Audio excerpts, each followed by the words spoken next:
Customer direct Oppo Reno 12 নিয়ে আইছে, তার মানে এই মালটা দেখা যায় ওপো রেনোর মতো, কিন্তু মাল কিন্তু ডুপ্লিকেট, তার মানে চায়না ওপো, বুঝছেন? তো সেই মোবাইলটা নিয়ে আমার কাছে আছে, এনে কইতেছে ভাই দেখেন তো ফ্লিপকার্টে আছে 28,000, কিন্তু গুগলে দেখাইতেছে 7,000। তো সেই মোবাইলটা আমি অর্ডার দিয়েছিলাম, অর্ডার দেওয়ার পরে এই মোবাইলটা ডেলিভারি দিছে। তো মোবাইলটা আমি দেখলাম, দেখে নিয়ে ভাইরে কইলাম ডাইরেক্ট তুমি গার মারা খাইছো, তার মানে এত দামি মোবাইল যে এত কম দামে পাইছো, এটা ডুপ্লিকেট ফোন, মানে চাইনিজ ফোন।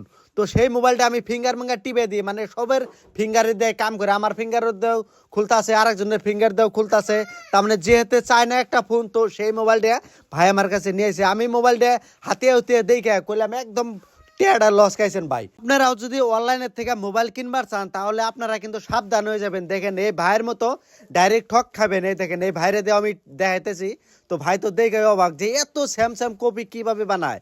অনলাইনে দেখেন 60,000, হে ফোন যদি আপনারা 20,000 টাকাতে পান তাহলে ভাববেন যে মোবাইলটা ডুপ্লিকেট আছে। তো আমার ভিডিওটা যার যার মোবাইলের সম্মুখে গেছে প্লিজ ভাই ভিডিওটা শেয়ার করে দিয়া সবাই জানিয়ে দেন, মার্কেটে কিন্তু ডুপ্লিকেট ফোন আয় পড়ছে।